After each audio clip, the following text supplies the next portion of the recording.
Explorer എന്ന് പറയുന്ന ചാനലിലേക്ക് എല്ലാ ആളുകൾക്കും സ്വാഗതം. അപ്പോൾ നമ്മളെ ചാനൽ ആദ്യമായിട്ട് കാണുന്ന ആളുകളാണെങ്കിൽ ഒന്ന് ചാനൽ സബ്സ്ക്രൈബ് ചെയ്യുക. സബ്സ്ക്രൈബ് ചെയ്ത് വാച്ച് ചെയ്യുന്ന ആളുകളാണെങ്കിൽ ഒന്ന് ലൈക്ക് ചെയ്യുക. അതോടൊപ്പം തന്നെ നിങ്ങളുടെ വിലപ്പെട്ട കമൻറ്റ് കൂടി നൽകുക എന്നാണ് പറയാനുള്ളത്. അപ്പോൾ നമ്മളെ വടകര കൈനാട്ടി ഭാഗത്തു നിന്നാണ് നമ്മളിപ്പോൾ ദേശീയപാതയുടെ പുതിയ കാഴ്ചകൾ കണ്ടുകൊണ്ടിരിക്കുന്നത്. കൈനാട്ടിയിലെ ഫ്ലൈ ഓവറാണ് നമ്മൾ ദൂരെ കാണുന്നത്. വടകരയിലെ ദേശീയപാത അതേപോലെ നിലനിർത്തിയ കാഴ്ച കാണണമെങ്കിൽ, അല്ലെങ്കിൽ കോഴിക്കോട് ജില്ലയിലെ വെങ്ങളം റീച്ചിലുള്ള ദേശീയപാത അതേപടി നിലനിർത്തിയ കാഴ്ച കാണണമെങ്കിൽ നമ്മൾ കൈനാട്ടി ചോറോട് ഭാഗങ്ങളിലേക്ക് സഞ്ചരിക്കണം. വളരെ മന്ദഗതിയിൽ വെങ്ങളം റീച്ചിൽ, അല്ലെങ്കിൽ നമ്മളെ ഒരു മലബാർ ജില്ലയിൽ കോഴിക്കോട്, കണ്ണൂർ, മലപ്പുറം തുടങ്ങിയ ജില്ലകളിൽ ഏറ്റവും വളരെ സ്ലോ ആയി മന്ദഗതിയിൽ വർക്ക് നടക്കുന്നത് നമ്മൾ ഈ കൈനാട്ടി ഭാഗത്താണ്. നമ്മൾ ഈ ലെഫ്റ്റിൽ കാണുന്നത് ഓർക്കാട്ടേരി ഭാഗത്തേക്ക് പോകുന്ന റോഡാണ്. ഈ ഓർക്കാട്ടേരി ഭാഗത്തേക്ക് പോകുന്ന റോഡിലെ വാഹനങ്ങളും അതോടൊപ്പം തന്നെ മുട്ടുങ്ങൽ ഭാഗത്തേക്ക് പോകുന്ന വാഹനങ്ങൾ, കോഴിക്കോടും കണ്ണൂരേക്കും പോകുന്ന വാഹനങ്ങളൊക്കെ ഈ ഒരു ജംഗ്ഷനിൽ വന്നുകൊണ്ട് സത്യം പറയുകയാണെങ്കിൽ വളരെ കഷ്ടപ്പെട്ട് ബുദ്ധിമുട്ടിയാണ് കഴിഞ്ഞ കുറേ മാസങ്ങളായിട്ട് സഞ്ചരിച്ചു കൊണ്ടിരിക്കുന്നത്. നമ്മളിപ്പോൾ കണ്ട ഫ്ലൈ ഓവറിനകത്തൊന്നും ഒരു മാറ്റവുമില്ലാതെ ആകെ 4-8 പില്ലറാണല്ലോ. ആ പില്ലറിൻ്റെ മുകളിൽ കുറച്ച് ഗേഡറുകളും ഇൻസ്റ്റാൾ ചെയ്ത് അതിൻ്റെ മുകളിൽ ഷട്ടറിങ് വർക്ക് എടുക്കാനുള്ള വർക്കാണ് ബാക്കിയുള്ളത്. പക്ഷെ സത്യം പറയാമല്ലോ, നമ്മളെ നാട്ടിലുള്ള ഒരു വീടിൻ്റെ വാർക്കപ്പണി അല്ലെങ്കിൽ കൺസ്ട്രക്ഷൻ കമ്പനി കൺസ്ട്രക്ഷൻ മേസ്തിരിമാർ എടുക്കുന്ന വർക്കിൻ്റെ സ്പീഡ് പോലും നമ്മുടെ ദേശീയപാതയിൽ ഇല്ല എന്നതാണ് നമുക്ക് ഈ വടകര ഭാഗത്ത് ഈ ഒരു പ്രദേശങ്ങളിൽ കാണാൻ സാധിക്കുന്നത്. ഇവിടെയൊക്കെ പഴയ ദേശീയപാതയാണ്. ലെഫ്റ്റ് സൈഡിൽ കാണുന്ന സർവീസ് റോഡ് പഴയ കൈനാട്ടിയാണ്. കൈനാട്ടി ഒരു കാലത്ത് നല്ലൊരു ടൗണായിരുന്നു. നല്ല രീതിയിൽ കച്ചവടം നടന്നിരുന്ന ഒരു പ്രദേശമായിരുന്നു. പ്രത്യേകിച്ച് നമ്മൾ വാഹനങ്ങൾ, ബോഡി വർക്ക് കാര്യങ്ങളൊക്കെ, ഓട്ടോറിക്ഷ, അതേപോലെ ടിപ്പർ വാഹനങ്ങൾ തുടങ്ങിയ ഒരുപാട് വാഹനങ്ങളുടെ ബോഡി വർക്കൊക്കെ നടന്നിരുന്ന ഒരു പ്രദേശമായിരുന്നു. സത്യം പറയുകയാണെങ്കിൽ ഈ റോഡിൻ്റെ ശോചനീയാവസ്ഥ കാരണം ഇപ്പോൾ ഇവിടെയൊക്കെ കച്ചവടമൊക്കെ വളരെ മോശപ്പെട്ട ഒരു സാഹചര്യമുള്ള. നിങ്ങളിപ്പോൾ കണ്ടോ, ഈ ചോറോഡ് അണ്ടർ പാസേജിൻ്റെ ഭാഗത്തുള്ള ട്രാഫിക് ബ്ലോക്കാണ്. ആ അണ്ടർ പാസേജിൻ്റെ വർക്ക് തന്നെ 2 വർഷത്തിൻ്റെ മുകളിലായി നടക്കാൻ തുടങ്ങിയിട്ട്, എന്നിട്ടും ഒരു 3 വരിയുടെ കോൺക്രീറ്റിങ്ങേ ഇതുവരെ പൂർത്തിയാക്കാൻ കഴിഞ്ഞിട്ടുള്ളൂ. ഇവിടെയൊക്കെ സത്യത്തിൽ ഈ അണ്ടർ പാസേജിൻ്റെ വർക്കും കഴിഞ്ഞ്, അതിൻ്റെ അപ്രോച്ച് റോഡിൻ്റെ വർക്കും കഴിഞ്ഞ്, അതിൻ്റെ മുകളിലൂടെ വാഹനങ്ങൾ കടത്തിവിടാനുള്ള സമയം എന്നോ അതിക്രമിച്ചു. അതേപോലെ തന്നെ ചോറോഡ് ഭാഗത്തുള്ള റെയിൽവേ ക്രോസിംഗ് ആണ്, പഴയ റെയിൽവേ ക്രോസിംഗ് ആണ്. നമ്മളിപ്പോൾ വാഹനങ്ങൾ പോയിക്കൊണ്ടിരിക്കുന്ന കാഴ്ചയുള്ള ആ റെയിൽവേ ക്രോസിംഗ് പഴയതാണ്. ഇപ്പോൾ ഈ ബോസ്ട്രിംഗ് ബ്രിഡ്ജ് എന്ന് പറയുന്ന ഈ ഒരു ഭാഗത്തുള്ള പ്രദേശമാണ് പുതിയ റെയിൽവേ ക്രോസിംഗ്. കഴിഞ്ഞ ഏപ്രിൽ മാസത്തിൽ ഈ ബോസ്ട്രിംഗ് ബ്രിഡ്ജ് ലോഞ്ച് ചെയ്യുമെന്നായിരുന്നു പറഞ്ഞത്. അപ്പോൾ ഇതുവരെ ലോഞ്ച് ചെയ്തിട്ടില്ല. ഇനി എല്ലാ വർഷവും ഏപ്രിൽ മാസമുണ്ടല്ലോ എന്നതാണോ അദാനിയുടെ ധൈര്യമെന്ന് നമുക്കറിയില്ല. വാഗാട് ഈ ഭാഗത്ത് വർക്ക് എടുക്കുന്നതെങ്കിലും നമ്മൾ ഈ ബോസ്ട്രിംഗ് ബ്രിഡ്ജ് കാര്യങ്ങളൊക്കെ ഇൻസ്റ്റാൾ ചെയ്യുന്നത് അദാനി ഡയറക്റ്റാണ്. അപ്പോൾ സത്യത്തിൽ നമ്മൾ വാഗാട് എന്ന് പറയുന്ന കമ്പനിയല്ല സത്യത്തിൽ കുറ്റം പറയേണ്ടത്, അദാനിയാണ്. കാരണം NHI ദേശീയപാത അതോറിറ്റിയിൽ നിന്നും ഈ വർക്ക് കോൺട്രാക്റ്റ് ഡയറക്റ്റ് ഏറ്റെടുത്തത് അദാനി ഗ്രൂപ്പാണ്. പക്ഷേ അദാനി ഗ്രൂപ്പ് വളരെ മോശപ്പെട്ട രീതിയിലുള്ള വർക്കാണ് വെങ്ങളം റീച്ചിൽ നടത്തിക്കൊണ്ടിരിക്കുന്നത്. അവർ യാതൊരു ഉത്തരവാദിത്വവും വാഗാടിൻ്റെ മുകളിൽ സത്യത്തിൽ കാണിക്കുന്നില്ല എന്ന് തന്നെയാണ്. ഇനിയിപ്പോൾ വാഗാടിൻ്റെ കുഴപ്പമാണെങ്കിൽ വാഗാടിനെ നിയന്ത്രിക്കാൻ, വരച്ച വരയിൽ നിർത്താൻ അദാനിക്കും താല്പര്യമില്ല എന്നതാണ് നമുക്ക് കാണാൻ സാധിക്കുന്നത്. സത്യത്തിൽ അദാനി വാഗാടൊക്കെ പരസ്പരം ബിനാമി കമ്പനികളാണോ എന്ന് പോലും സംശയിച്ചു പോകുന്ന രീതിയിലുള്ള ഒരു കാഴ്ചയാണ് നമുക്ക് കാണാൻ സാധിക്കുന്നത്.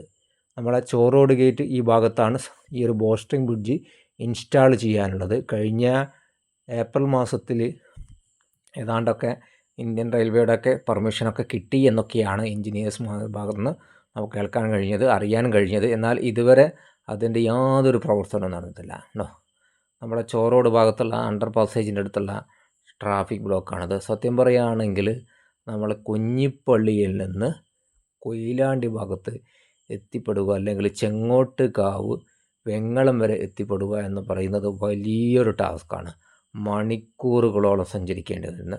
ഈ പ്രൈവറ്റ് ബസ്സുകൾ, കണ്ണൂർ ബസ് പോലെയുള്ള ബസ്സുകളൊക്കെ പരക്കപ്പാച്ചിൽ ഒരു പരിധി വരെ നടത്തുന്നത് നമ്മൾ ഈ റോഡിലുള്ള ട്രാഫിക് ബ്ലോക്കിൻ്റെ കാരണമാണ്. ഇത്രയും വലിയ ട്രാഫിക് ബ്ലോക്ക് ഉള്ളത് കാരണമാണ്. അടുത്തതായി നമ്മളെ പെരുവട്ടം താഴ എന്ന് പറയുന്ന ഒരു പ്രദേശമാണ്. പെരുവട്ടം താഴ എന്നൊക്കെ പറയുന്ന ഒരു പ്രദേശം സത്യത്തിൽ വലിയൊരു വാണിജ്യം, കൊപ്ര അതേപോലെ അടക്ക തുടങ്ങിയ ഒക്കെ നല്ല രീതിയിൽ വാണിജ്യം നടന്ന ഒരു പ്രദേശമായിരുന്നു. സത്യം പറയുകയാണെങ്കിൽ ഇപ്പോൾ കരിമ്പിൻ തോട്ടത്തിൽ ആന കയറിയ ഒരു അവസ്ഥയാണ് ഈ ഒരു പ്രദേശത്തുള്ള. റോഡിൻ്റെ ശോചനീയമായ അവസ്ഥ കാരണം സത്യം പറയുകയാണെങ്കിൽ വടകര ടൗണിലേക്ക് വരാൻ പോലും ആളുകൾക്ക് യാതൊരു താല്പര്യമില്ലാത്ത ഒരു സാഹചര്യത്തിലേക്ക് നമ്മൾ ദേശീയപാതയുടെ വർക്ക് എത്തിച്ചിട്ടുണ്ട് എന്നുള്ളത് ഒരു യാഥാർത്ഥ്യമാണ്. ഈ ഭാഗത്തൊക്കെ വർക്കൊക്കെ പഴയ ദേശീയപാത അതേപോലെ തന്നെ യാതൊരു കോട്ടവും തട്ടാതെ നിലനിർത്തിയ ഒരു കാഴ്ച തന്നെയാണ് നമുക്ക് കാണാൻ സാധിക്കുന്നത്. ഇവിടെയുള്ളൊരു പാർക്ക് ഹോസ്പിറ്റൽ ഉണ്ടായിരുന്നു. ആ ഹോസ്പിറ്റൽ പോലും അത് ഈക്കറ ഹോസ്പിറ്റലിലേക്ക് മാറി. ഈക്കറ ഇപ്പം ബേബി ഹോസ്പിറ്റലിലേക്ക് മാറി. ഹോസ്പിറ്റലിലേക്ക് പോലും ആളുകൾക്ക് ഈ ഒരു പ്രദേശത്തേക്ക് വരാൻ ഇല്ലാത്തത് കൊണ്ടാണോ ഇങ്ങനെ പേരിങ്ങനെ മാറിക്കൊണ്ടിരിക്കുന്നത് എന്ന് പോലും നമ്മൾ സംശയിക്കുന്നു. അതേപോലെ തന്നെ ഈ ഭാഗത്തൊരു സേവറി എന്ന് പറയുന്ന ഒരു ഹോട്ടലുണ്ടായിരുന്നു. ആ ഹോട്ടലും പൂട്ടിക്കിടക്കുന്ന ഒരു സാഹചര്യമാണ്. എന്തുകൊണ്ടാണ് പൂട്ടിക്കിടക്കുന്നത് നമുക്കറിയില്ല. അപ്പോൾ ഇതാണ് നമ്മുടെ അവസ്ഥ. അപ്പോൾ ലെഫ്റ്റ് സൈഡിൽ കാണുന്നത് വാഗാടിൻ്റെ ക്രഷറിയാണ്. തെരുവത്ത് ഭാഗത്ത് നിന്ന് റൈറ്റ് സൈഡിൽ നമ്മൾ കാണുന്നത് പഴയ ബസ് സ്റ്റാൻഡിലേക്ക് പോകുന്ന റോഡാണ്. ലെഫ്റ്റ് സൈഡിൽ ഈ സർവീസ് റോഡൊക്കെ പൊളിഞ്ഞ് നാശമായ ഒരവസ്ഥയാണ്. സർവീസ് റോഡ് എന്നുകൊണ്ട് വാഹനങ്ങൾ ഇതിലെ സഞ്ചരിച്ചു കഴിഞ്ഞാൽ സർവീസ് ചെയ്യേണ്ടി വരും എന്നതാണോ വാഗാട് ഉദ്ദേശിച്ചത് എന്ന് നമ്മൾ പലപ്പോഴും സംശയിക്കുന്ന രീതിയിലാണ്. വാഗാടിനെ സംബന്ധിച്ചിടത്തോളം യാതൊരു ഉത്തരവാദിത്വ ബോധവുമില്ലാതെയാണ് സത്യത്തിൽ നമ്മുടെ ദേശീയപാതയിൽ പെരുമാറിക്കൊണ്ടിരിക്കുന്നത്. 4-5 വർഷമൊക്കെ എടുത്ത് കഴിഞ്ഞിട്ടില്ലേ, 5-6 വർഷമൊക്കെ എടുത്ത് കഴിഞ്ഞുകൊണ്ടാണ് നമ്മുടെ ദേശീയപാതയിലെ വർക്ക് അവസാനിക്കുക. അതിനിടയിൽ നമ്മളൊരു ഗുഡ്സ് ട്രെയിന് വടകര ഭാഗത്ത് തലശ്ശേരി ഭാഗത്തേക്ക് പോകുമ്പോൾ അതിൻ്റെ ശബ്ദം കേട്ടപ്പോൾ ജസ്റ്റ് ഒന്ന് ക്യാമറ ആ ഭാഗത്തേക്ക് തിരിച്ചതാണ്. കാരണം ആകാശത്തിൽ നിന്നും ട്രെയിന് സഞ്ചരിക്കുന്നത്, ഒരു ചേരട്ട സഞ്ചരിക്കുന്നത് പോലെ സഞ്ചരിക്കുന്നത് കാണാൻ നല്ല രസമാണ്. അപ്പം ഒരു 5-6 വർഷമെങ്കിലും ചുരുങ്ങിയത് നമ്മൾ ദേശീയപാതയുടെ വർക്ക് കഴിയാൻ സമയമെടുക്കും. അതുവരെ സർവീസ് റോഡിലൂടെ വാഹനങ്ങളൊക്കെ ഇങ്ങനെ കഷ്ടപ്പെട്ട് തിരിഞ്ഞ് പല വാഹനങ്ങൾക്കും ഈ മെയിൻ്റനൻസ് വർക്ക് നല്ല രീതിയിൽ ഉണ്ടാക്കിയതിന് ശേഷം യാത്ര ചെയ്താൽ മതി എന്ന് വാഗാട് തീരുമാനിച്ചിറങ്ങിയതുപോലെയാണ് സത്യത്തിൽ നമുക്ക് ഫീൽ ചെയ്യുന്നത്. നമ്മുടെ പാർക്ക് ഹോസ്പിറ്റലിൻ്റെ ആ ഒരു ഭാഗത്തു നിന്നുള്ള ഒരു ആകാശ കാഴ്ചയാണ് നമ്മൾ കണ്ടുകൊണ്ടിരിക്കുന്നത്. വടകര ടൗണ് സത്യം പറയുകയാണെങ്കിൽ വളരെ മനോഹരമാണ്. കടലിനോട് ചേർന്നിട്ടുള്ള പ്രദേശമാണ്. വളരെ പ്രകൃതി രമണീയമായ വളരെ രസകരമായ ഒരു ടൗണ് തന്നെയാണ് വടകര. പക്ഷേ എന്ത് ചെയ്യാം, നമ്മുടെ ദേശീയപാത അതോറിറ്റിയും വാഗാട് അദാനി ഉൾപ്പെടെയുള്ള കമ്പനികളും അതോടൊപ്പം തന്നെ വടകര മുനിസിപ്പാലിറ്റിയൊക്കെ സത്യത്തിൽ വടകരക്കാരോട് അങ്ങേയറ്റം, പ്രത്യേകിച്ച് വ്യവസായികളോട്, കച്ചവടക്കാരോട് ഒരു കൂറുമില്ലാത്ത രീതിയിൽ ഒരു നിരുത്തരവാദിത്തമായിട്ടാണ് പെരുമാറുന്നത് എന്ന് നമുക്ക് പറയേണ്ടി വരുന്ന ഒരു സാഹചര്യമാണ്. വടകരയിൽ വികസനം എവിടെയെന്ന് ചോദിച്ചു കഴിഞ്ഞാൽ ഒരു വികസനവുമില്ല. അവിടെയുള്ള വ്യവസായികൾക്ക് കച്ചവടം ചെയ്യാൻ പോലുമുള്ള സാഹചര്യമില്ല എന്ന് നമ്മൾ പറയേണ്ടി വരും. ഇപ്പോൾ നമ്മൾ റൈറ്റ് സൈഡിൽ കണ്ടത് നമ്മുടെ സേവറി ഹോട്ടലാണ്. വാഗാടിൻ്റെ ക്രഷറിയാണ് റൈറ്റ് സൈഡിൽ കാണുന്നത്. അതേപോലെ തന്നെ നമ്മൾ ആ പെരുവട്ടം താഴെ ജംഗ്ഷനാണ് കാണുന്നത്. നമ്മളെ വടകര പുതിയ ബസ് സ്റ്റാൻഡിലുള്ള ആ ഒരു വടകര നഗരസഭയുടെ ആ ഒരു ഹോളിഡേ മാള് പോലും പൂട്ടിക്കിടക്കുന്ന, കുറേ കാലമായി പൂട്ടിക്കിടക്കുന്നത് വടകര നഗരസഭയുടെ പിടിപ്പുകേടായിട്ട് തന്നെ നമ്മൾ വിലയിരുത്തേണ്ടി വരും. ഹോളിഡേ മാൾ പേര് പോലെ അതേപോലെ മാറിപ്പോയൊരു സാഹചര്യമാണ്.